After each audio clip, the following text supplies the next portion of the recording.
भारतीय सेना ने ऑपरेशन सिंदूर की शुरुआत करते हुए 9 आतंकवादी ठिकानों पे हमले किए और 9 के 9 टारगेट 100% सक्सेसफुली सटीक हिट हुए।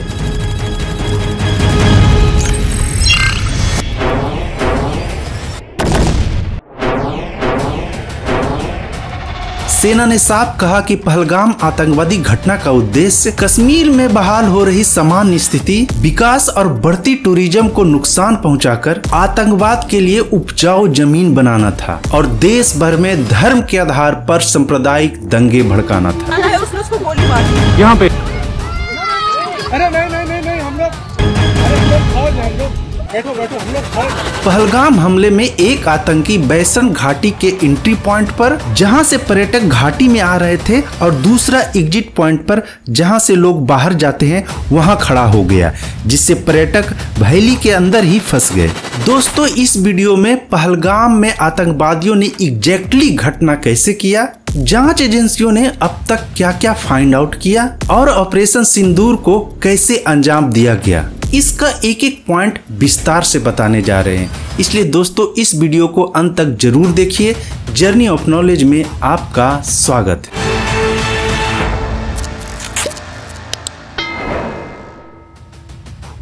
जिस जगह ये घटना हुई उसे बैसरन घाटी कहते हैं। ये दक्षिणी कश्मीर में है, जो श्रीनगर से 90 किलोमीटर दूर अनंतनाग डिस्ट्रिक्ट के पहलगाम गांव से 5 किलोमीटर दूर है।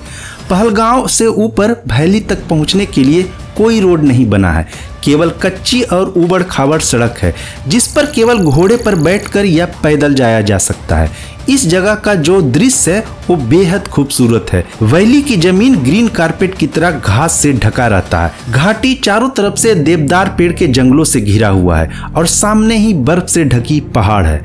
इस खूबसूरती के कारण इसे मिनी स्विट्जरलैंड कहा जाता है। बैसरन घाटी में जो घास का मैदान है उसे अंग्रेजी में मेडो कहते हैं। उसके चारों ओर से लोहे की जालियों से घेरा गया है। हालांकि यह जाली इतनी बड़ी नहीं है कि इसे फांदकर घास के मैदान में आया न जा सके। साथ ही मेंढों से जंगल की ओर जाने के लिए बीच में कहीं कहीं लोहे की जाली को खुला रखा गया है और लोहे की सीढ़ियां बनाई गई है ताकि लोग घूमने आसानी से जंगल की ओर भी जा सके। आतंकी शायद इन्हीं सीढ़ियों की मदद से घास के मैदान में घुसे थे। हमला बहुत ही सटीक तरीके से किया गया था। इससे पता चलता है कि आतंकियों को इस जगह के बारे में सटीक इंफॉर्मेशन थी। ये जरूर है कि उसने बैसरन घाटी को अच्छे से रेकी की होगी। 22 अप्रैल को करीब 2:45 पर बैसरन घाटी में करीब 400 सैलानी मौजूद थे। वो अपनी फैमिली के साथ घाटी के दृश्य का लुत्फ उठा रहे थे। तभी करीब 4 से 5 आतंकवादी, जो वहां पर जांच एजेंसियों के अनुसार पहले से जंगलों में छिपे हुए थे, सेना की वर्दी पहने मुंह पे मास्क लगाए आए। इनमें से एक आतंकी बैसरन घाटी के एंट्री पॉइंट पर, जहां से पर्यटक घाटी में आ रहे थे, और दूसरा एग्जिट पॉइंट पर, जहां से लोग बाहर जाते हैं, वहां खड़ा हो गया। पहली गोली आतंकियों ने एग्जिट गेट के पास चली, जिससे भगदड़ मच गई और पर्यटक एंट्रेंस की ओर भागे। वहां पहले से मौजूद एक आतंकी खड़ा था जो उन लोगों को रोक लिया, जिससे पर्यटक वैली के अंदर ही फंस गए।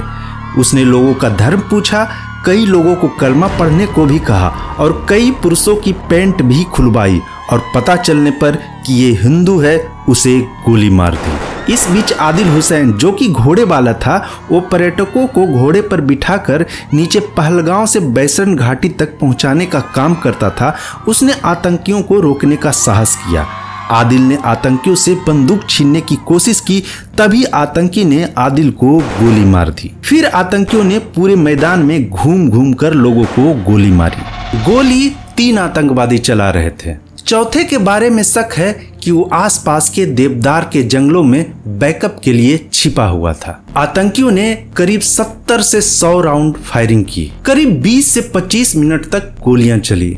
इन आतंकवादियों ने आधुनिक हथियार से लैस बिल्कुल एक ट्रेंड सैनिक की तरह घटना को अंजाम दिया। इनके पास AK-47 अमेरिकी M4 कार्बाइन जैसा आधुनिक बंदूक थी। आतंकी के पास बॉडी कैमरा भी था जिससे हमले को रिकॉर्ड किया जा रहा था। ये आपस में अपने मुख्य हैंडलर से बात करने के लिए अल्ट्रा स्टेट कम्युनिकेशन का यूज कर रहे थे। ये हाई टेक्नोलॉजी कम्युनिकेशन सिस्टम है जो बिना सिम कार्ड के काम करती है। इसमें कम्युनिकेशन या तो रेडियो फ्रीक्वेंसी से होती है या डायरेक्ट सैटेलाइट के माध्यम से। जो कम्युनिकेशन होता है वो हाईली सिक्योर इनक्रिप्टेड कोड के माध्यम से होता है। मतलब यदि कोई दूसरा किसी तरीके से डेटा को इंटरसेप्ट भी कर ले तो वह उसे पढ़ नहीं सकता। जांच एजेंसी को सिस्टम के 2 सिग्नल भी ट्रेस हुए हैं, लेकिन बात क्या हुई अभी ये पता नहीं चल पाया। हमले के वक्त बैसरन घाटी में ना तो जम्मू कश्मीर की कोई पुलिस मौजूद थी और ना ही CRPF का कोई जवान वहां पे था, जबकि बैसरन घाटी से 5 किलोमीटर नीचे पहलगाम में CRPF की कंपनी पोस्ट भी है और इसी पोस्ट के सामने से टूरिस्ट घाटी पहुंच रहे थे। यहाँ CRPF की 3 प्लाटून में से 2 प्लाटून जनरल गश्ती पर थी और एक थाने के अंदर ही मौजूद थी। बैसरन घाटी में कोई मोबाइल नेटवर्क भी काम नहीं करता। पहला police station Pahalgam police station है जो बैसरन घाटी से 5 किलोमीटर की दूरी पर है। हमले की पहली सूचना पुलिस को 2 तरह से मिली। सबसे पहले पर्यटक और खच्चर वालों ने पुलिस को जाकर बताया। ये वो लोग थे जो भी बैसरन घाटी के अंदर नहीं घुसे थे और गोलियों की आवाज सुनकर वापस लौट आए थे। दूसरा, एक न्यूज रिपोर्ट में यह भी कहा गया कि हमले के 5 मिनट के अंदर ही पहलगाम पुलिस स्टेशन के SHO को कॉल आया कि हमला हुआ है। हमले की एग्जैक्टली कितनी देर बाद पुलिस को पता चला, इसका कोई ठोस न्यूज रिपोर्ट उपलब्ध नहीं है। सूचना मिलने पर पहलगाम SHO ने वहां 3 RR कंपनी के कमांडेंट को तुरंत कॉल कर बताया। 3 RR का मतलब है राष्ट्रीय राइफल्स की 3री बटालियन, जिसे जम्मू और कश्मीर में आतंकवाद और उग्रवाद से निपटने के लिए सन 1990 में गठित किया गया था, जो भारतीय सेना के अंतर्गत ही काम करता है। लेकिन हमले के करीब 1 से 1.5 घंटे के बाद ही पुलिस और सुरक्षा बल वहां पहुंची। सरकार ने यह कहा कि बैसरन घाटी में पर्यटकों को ले जाने के लिए कोई अनुमति पहले से नहीं ली गई। इस तरह से सरकार द्वारा कही गई बात कहीं से सुरक्षा चूक को जस्टिफाई नहीं कर सकती। यहाँ के लोगों के अनुसार बैसरन घाटी बर्फबारी के समय को छोड़कर साल भर खुला रहता है। दूसरा, पहलगाम डेवलपमेंट अथॉरिटी इस जगह को संचालित करती है और 35 रुपए प्रति व्यक्ति का प्रवेश शुल्क भी ले रही थी। इसलिए वहाँ पर इतनी बड़ी तादाद में पर्यटक जा रहे थे और सुरक्षा एजेंसियों और सरकार को पता नहीं हो, ये संभव नहीं है। ये आतंकी घटना सुरक्षा में बड़ी चूक है, इसे नकारा नहीं जा सकता। और सरकार ने भी बाद में ये कहीं न कहीं माना कि सुरक्षा में चूक हुई है। इस घटना में कुल 26 लोगों की मृत्यु हुई। हरियाणा के नेवी लेफ्टिनेंट विनय नरवाल, जिनकी शादी हफ्ते भर पहले ही हुई थी, उनकी पत्नी इस वीडियो में बता रही है कि जब वो भेलपुरी खरीद रही थी तभी आतंकियों ने उन्हें गोली मार दी। अपने आप बोले ना मुझे क्या बोलते भेलपुरी खा रही थी, मेरा पति साइड में था, एक इंसान आया उसने उसको गोली मार दी। यहाँ पे उसने बोला कि शायद मुस्लिम नहीं है, उसने उसको गोली मार दी। नहीं आप टेंशन मत लो, अब बेटा आप यहाँ पे रहो, हम साथ में। इसी तरह उत्तर प्रदेश कानपुर के शुभम द्विवेदी की भी शादी 2 महीने पहले ही हुई थी, जिन्हें आतंकियों ने गोली मार दी। इस हमले में मरने वाले लोग पूरे भारत भर से हैं। बंगाल, महाराष्ट्र, उत्तर प्रदेश, हरियाणा, मध्य प्रदेश, राजस्थान, उड़ीसा, केरल, जम्मू कश्मीर, छत्तीसगढ़, आंध्र प्रदेश, कर्नाटक, गुजरात, अरुणाचल प्रदेश और एक नेपाल से कुल 26 लोगों की मृत्यु हुई।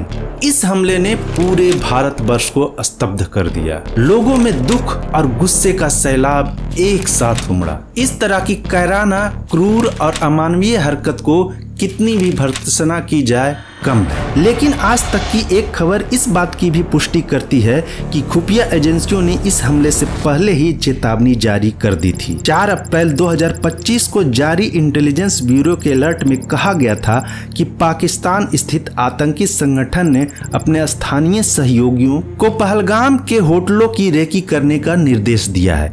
यह जानकारी SMAC यानी सब्सिडियरी मल्टी एजेंसी सेंटर के जरिए भी साझा की गई थी।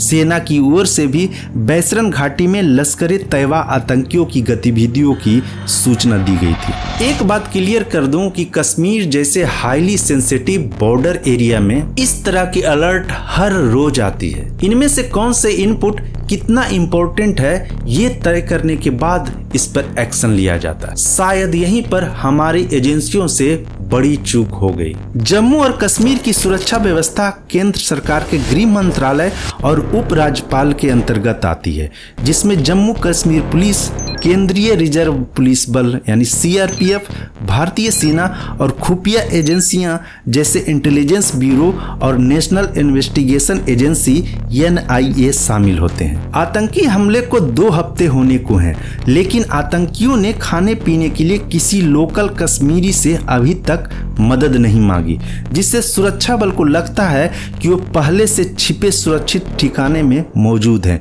क्योंकि एलओसी से पहलगाम की दूरी 220 से 230 किलोमीटर है। ऐसे में इतनी जल्दी आतंकी सीमा पार पैदल नहीं जा सकते। जिस दिन 22 अप्रैल को घटना हुई उसी दिन टीआरएफ यानी द रेजिस्टेंस फ्रंट ने नाम के आतंकी संगठन ने इस हमले की जिम्मेदारी ली, लेकिन 3 दिन बाद ही 25 अप्रैल को टीआरएफ अपनी कही बात से पलट गया और उसने इस घटना की जिम्मेदारी लेने से इनकार कर दिया। उसने प्रेस विज्ञप्ति जारी कर ये इल्जाम लगाया कि भारतीय खुफिया एजेंसी ने उनका डिजिटल अकाउंट हैक कर लिया और उन्होंने ही झूठी खबर फैलाई। ये जो टीआरएफ संगठन है ये अभी नया तब बना जब 5 अगस्त 2019 को आर्टिकल 370 को निरस्त कर जम्मू और कश्मीर के विशेष राज्य के दर्जे को समाप्त कर दिया गया। टीआरएफ संगठन अलगाववादी विचारधारा को प्रसारित करता है और एक अलग स्वायत्त कश्मीर की बात करता है, जिसे वो आजाद कश्मीर कहता है, जिसे भारत में आतंकवादी गतिविधियों को अंजाम देने के लिए बनाया गया है। टीआरएफ की फंडिंग और ट्रेनिंग लश्कर-ए-तैयबा ही करता है। लश्कर-ए-तैयबा को पाकिस्तान में 1986 में हाफिज सईद ने बनाया था। ये एक आतंकी संगठन है जिसका लक्ष्य है कश्मीर को भारत से अलग कर पाकिस्तान में शामिल करना। इन सब एक्सट्रीमिस्ट संगठनों पर पाकिस्तान के आईएसआई और सेना दोनों का समर्थन होता है। अभी इस घटना की जांच एनआईए कर रही है। अभी तक जांच के अनुसार जो बात सामने आई है, हमले की इस योजना को बेहद सावधानी पूर्वक बनाई गई थी। यह ग्रुप 2 महीने पहले सांबा कठुआ कॉरिडोर के माध्यम से भारत में घुसा था। हमले के वक्त 5 लोग मौजूद थे, लेकिन कहा जा रहा है कि इस ग्रुप में 7 से 8 लोग हो सकते हैं। हमले के समय 2 लोकल कश्मीरी थे और 3 आतंकी पाकिस्तानी थे। दोनों लोकल आतंकियों में से एक बिजबेहरा निवासी आदिल हुसैन थोकर और दूसरा त्राल निवासी आसिफ शेख था। आदिल ने 2018 में अटारी बाघा बॉर्डर के जरिए वैध तरीके से पाकिस्तान की यात्रा की थी। उसने पाकिस्तान प्रवास के दौरान टेरर कैंप में ट्रेनिंग ली थी और पिछले साल जम्मू कश्मीर लौटा था। आतंकी आदिल हुसैन के घर को सुरक्षा बलों ने बम से उड़ा दिया और आसिफ के त्राल स्थित घर को जम्मू कश्मीर प्रशासन ने बुलडोजर से गिरा दिया। इस हमले के 14 दिन बाद 7 और 8 की रात से भारतीय सेना ने ऑपरेशन सिंदूर की शुरुआत की। ये ऑपरेशन 2019 की बालाकोट स्ट्राइक और 2016 की सर्जिकल स्ट्राइक से अलग है। सर्जिकल स्ट्राइक में जहां भारतीय पैरा जवान ने एलओसी के 1-2 किलोमीटर अंदर जाकर आतंकी लॉन्च पैड पर हमले किए थे, वहीं बालाकोट में 15-20 किलोमीटर अंदर जाकर पीओके में ही एक आतंकी ठिकानों को निशाना बनाया, जबकि ऑपरेशन सिंदूर में कई अलग अलग ठिकानों पर पाकिस्तानी सीमा के 100 किलोमीटर तक अंदर जाकर आतंकी ठिकानों पर हमला किया गया। इस ऑपरेशन के बारे में पहली बार कर्नल सोफिया कुरैशी और विंग कमांडर भूमिका सिंह ने मिलकर डिटेल्स शेयर किए। दोनों धर्म की महिलाओं द्वारा प्रेस कॉन्फ्रेंस करा। सरकार और सेना ने ये साफ संदेश दिया है कि जिस धर्म के नाम पर हमारी देश की बेटियों का सिंदूर उनके सामने उजाड़ा गया, हम इसका बदला इन्हीं भारत की बेटियों से ऑपरेशन सिंदूर द्वारा अंजाम देंगे। 6 और 7 मई को आधी रात के बाद 1:05 पर भारत के तरफ से पाकिस्तान ऑक्युपाइड कश्मीर और पाकिस्तान के अंदर 9 आतंकी ठिकानों पर हमले किए गए। 25 मिनट की इस ऑपरेशन में उन जगहों को टारगेट किया गया जहां आतंकवादियों को ट्रेनिंग, उनका माइंड वॉश आतंकवादी घटना की योजना, हथियार को जमा किया जाता है। ये सारे ठिकाने लश्कर ए तैयबा, हिजबुल मुजाहिदीन और जैश-ए मोहम्मद जैसे आतंकी संगठन से जुड़े थे। ये सारे अड्डे लाइन ऑफ कंट्रोल से 10 किलोमीटर से 100 किलोमीटर की रेंज पर थे। इस हमले में 5 पीओके और 4 पाकिस्तान देश के अंदर मौजूद कैंप को टारगेट किया गया। भारतीय सेना ने हमला इतना सटीक और सक्सेसफुली किया कि 9 के 9 ठिकाने बिल्कुल पूरी तरह से ध्वस्त हो गए। हमले कैसे और किस तरह से किए गए, इसकी ऑफिशियल जानकारी शेयर नहीं की गई। सेना ने केवल ये बताया कि हमने पाकिस्तानी वायु क्षेत्र में बिना घुसे ये हमले किए। लेकिन कुछ सूत्रों और विशेषज्ञों के अनुसार, जिसका सबसे अधिक संभावना बनती है, उसके अनुसार scalp cruise missile, hammer precious guided bomb और लाइटनिंग म्यूनिशन, जिसे सुसाइडल ड्रोन कहते हैं, इसके द्वारा की गई। स्कैल्प मिसाइल 5 मीटर लंबी 1300 केजी वजन की ये मिसाइल 250 से 500 किलोमीटर की रेंज तक वार कर सकता है। इसे हवा में ही फाइटर जेट से लॉन्च किया जाता है। संभावना है कि इसे सुखोई या राफेल एयरक्राफ्ट से लॉन्च किया गया। SCALP missile terrain following radar का यूज करती है, जिससे ये जमीन के बहुत करीब सिर्फ 30 से 50 मीटर की हाइट पर ही उड़ती है। इतने कम हाइट पर उड़ने से ये ग्राउंड बेस्ड रडार और एयर डिफेंस सिस्टम के द्वारा डिटेक्ट करना मुश्किल हो जाता है, क्योंकि जमीन की सतह पर पहाड़ और मकानों से रडार सिग्नल्स ब्लॉक हो जाते हैं। इस मिसाइल का शेप और मटेरियल भी ऐसा होता है कि रडार सिग्नल इसको डिटेक्ट नहीं कर पाते हैं। इसे ही स्टील्थ डिजाइन कहा जाता है। लाइटनिंग म्यूनिशन, जो ड्रोन और मिसाइल का एक मिक्स कॉम्बिनेशन होता है। इसे ग्राउंड लॉन्चर या एयरक्राफ्ट से छोड़ा जाता है। लॉन्च होने के बाद ये टारगेट एरिया में चक्कर काटता है, जैसे कोई शिकारी आसमान में टारगेट ढूंढता है। इसके कैमरे IR और थर्मल रियल टाइम वीडियो भेजते हैं, जिससे ऑपरेटर टारगेट कंफर्म करता है। AI और प्रोग्रामिंग की मदद से आतंकी कैंप, हथियार डिपो या गाड़ी को लॉक करता है, फिर डाइव करके क्रैश हो जाता है और अपने विस्फोट से टारगेट डिस्ट्रॉय करता है। और अगर टारगेट नहीं मिलता तो सेफ जगह क्रैश कराया जा सकता है। हैमर यानी highly agile module munition extended range, इसे राफेल और तेजस जैसे फाइटर जेट से लॉन्च कर सकते हैं। लॉन्च के बाद ये GPS, INS, लेजर या इंफ्रारेड की मदद से टारगेट को पिन पॉइंट हिट करता है, चाहे टारगेट फिक्स हो या मूविंग। इसकी रेंज 15 से 70 किलोमीटर है, जो हाई या लो अल्टीट्यूड से छोड़ा जा सकता है। दोस्तों, जिन 9 आतंकी ठिकानों को निशाना बनाया गया वो है मरकज सुभान अल्लाह, जो बहावलपुर पाकिस्तान के अंदर मौजूद है।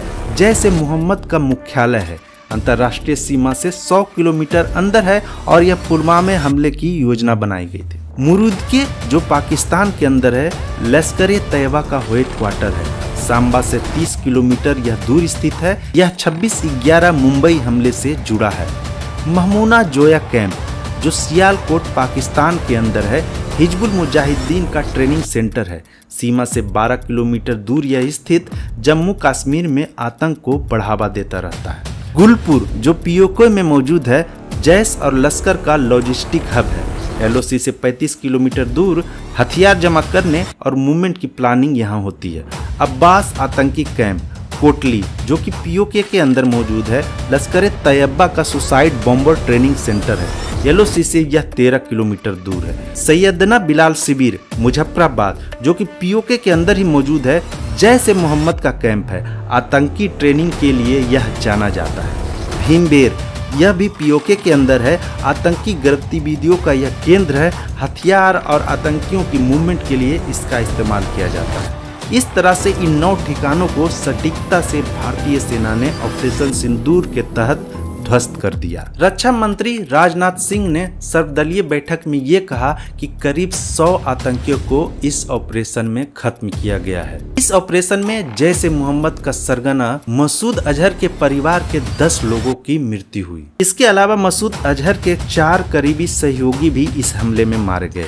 प्रमुख आतंकी अब्दुल रऊफ अजहर, जो कि मसूद का भाई है, जो कई हमलों का मास्टरमाइंड था, वो भी मारा गया। इस हमले के बाद पाकिस्तान ने सीमा पर भारी गोलाबारी की शुरुआत कर दी। पाकिस्तान ने 7 और 8 मई की रात को अवंतीपुर, श्रीनगर, जम्मू, पठानकोट, अमृतसर, कपूरथला, जालंधर, लुधियाना, आदमपुर, भटिंडा, चंडीगढ़, फलौदी और भुज सहित 15 सैन्य ठिकानों को ड्रोन और मिसाइलों से निशाना बनाने की कोशिश की। भारतीय वायु रक्षा प्रणाली खासकर S-400 सुदर्शन चक्र और इंटीग्रेटेड काउंटर UAS ग्रिड ने इन हमलों को पूरी तरह नाकाम कर दिया। भारत ने जवाबी कार्रवाई में पाकिस्तान के एयर डिफेंस रडार और सिस्टम को नष्ट कर दिया। इनमें लाहौर में पाकिस्तान का हेडक्वार्टर 9 मिसाइल डिफेंस सिस्टम जो कि चीन निर्मित था उसे उड़ा दिया गया। ये कहा जा रहा है कि इसे इजराइल निर्मित हारोप ड्रोनों से निशाना बनाया गया। भारत ने ड्रोन हमले में रावलपिंडी क्रिकेट स्टेडियम को भी निशाना बनाया जहां PSL का मैच होने वाला था। दोस्तों, जब तक ये वीडियो मैं बना रहा हूं तब तक ऑपरेशन सिंदूर जारी है। वीडियो YouTube पर अपलोड होने तक और भी कई घटना हो चुकी होगी। इस तरह से पहलगाम आतंकी हमले से ऑपरेशन सिंदूर तक एक एक घटना की जानकारी मैंने आपको दी। दोस्तों, आपको ये वीडियो कैसा लगा कमेंट कर जरूर बताइएगा। आगे भी हमसे जुड़े रहने के लिए चैनल को सब्सक्राइब जरूर कर लीजिएगा। नमस्कार।